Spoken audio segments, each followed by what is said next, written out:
Good afternoon and welcome to another video with a guy and his projects. Today we're actually not working on anything. What do you know? Today we're actually just doing a review on some tires we picked up. So I picked a set of tires up off Amazon.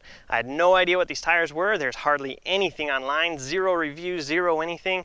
So I figured I'd be the guinea pig. I'd buy them, I'd try them out, I'd leave a review so you know if you should buy them too. So being known, before we get into this is a 3/4 ton F250. So it's a heavy duty, super duty truck, whatever you want to call it. And these tires are working fabulous. What we have is, they're called a Roadone Calvary mud terrain. Now these are in the, they're technically a light truck tire, I guess, but the 315, 75, 16 on this super duty. Now, there's a few things with this tire that you should know that I've already done the research, even though there was nothing to research to find out.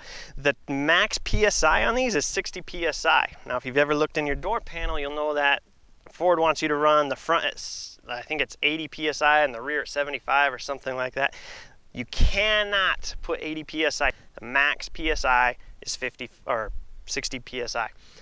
So what I'm running these at, I'm currently running the fronts at 55 PSI, and I'm running the rears at 50 PSI, and they seem to be wearing all right. These are at about 1,000 miles right now.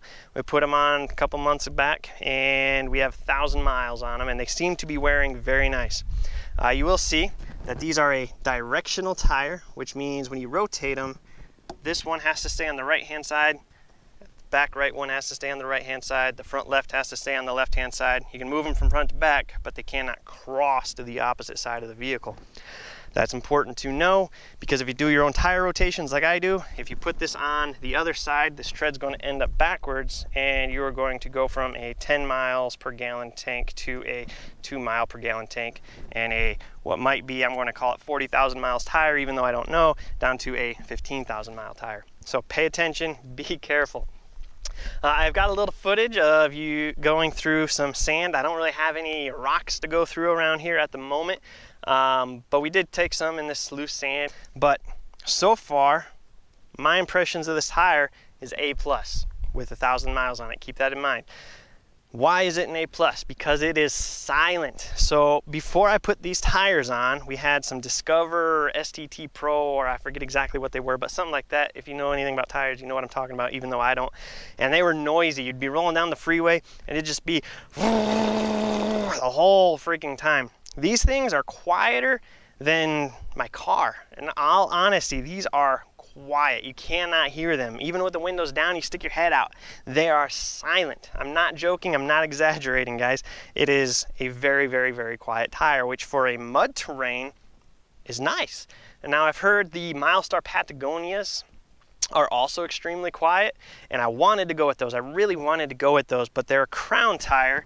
And if you ever look at them, this side tread block on the Milestar Patagonias is way lower, and pretty much all you do is ride on the crown until you sink into sand, and then the side blocks come into play. This tire is not like this. You have all these treads on the ground at all times, which I prefer,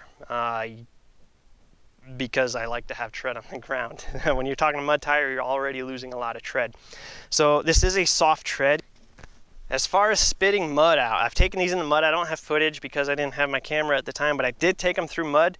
They did clean out pretty good. I did not have a problem, and I'm in Arizona, and it's super, super sticky mud out here, and I didn't have a problem. I mean, obviously there was mud coat. I'm not trying to say there was nothing, but I was impressed in the mud. I've been impressed in the loose dirt. I'm not going to say sand, but the loose dirt. Getting this footage that's playing right now over my voice, I was trying to spin the tires to get a cool looking shot. I mean, it's not a good shot, but a cool looking shot, and I couldn't spin them. Obviously I didn't try that hard. They just climbed right out of those little tiny ruts, which is awesome. These side blocks, the side tread right here, it's kind of cool. It's kind of like almost like a barbed wire look. I like it. I would like to see it come down further, only just for pure look's sake, because like right now the side bulge, it sticks out further than anything else. I would like to see a beefier sidewall tread that at least flattened out this bulge on the tire. Just personal preference, that's what I like. I like that sidewall tread. Also, when you air down, you get a little bit more help there too. When you're in a rut and you need to pull out, that sidewall tread comes into play. So all that stuff, I would like to see that. It's not there, but that's okay. Not every tire has it. Something else I'd like to hit on is balancing. So this is kind of an unfair review as far as balancing is concerned, because these rims, the previous owner, I don't know what rims these are, but I do know I cannot keep them clean. You can see this, they're supposed to be chrome or polished silver or whatever they're supposed to be.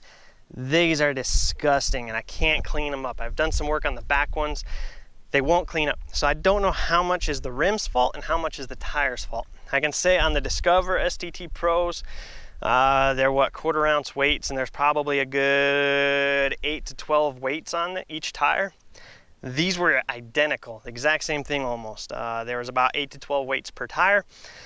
So what we did is I actually wanted to try out the Dyna beads. Well, I didn't buy Dyna beads, I bought ceramic beads. I'll link those in the description below, as well as a video of when I put them in and a review on those. So the Dyna beads, I put 8 ounces in each tire as per recommendation from, I bought them, they're like Easy Beads or something like that. So 8 ounces per tire, put them in here. I ripped the sticky weights off the rims, and I have beautifully balanced rims. Tires. The only issue I have is very low speeds from say 15 to about 25 miles per hour. I get a little bit of shake from the tires, but as soon as you hit past 25, she's golden for flying, man. When the sticky weights were on, I actually had more vibration, even though they're professionally balanced, than I do with the Dyna beads. So I am running what I'm calling an amazing setup. I'm very happy with the setup. That's with the ceramic beads and the Roadone Calvary Mud Terrains 315/75 16s. Overall, I'm happy with this tire. So would I buy again? That's the big question.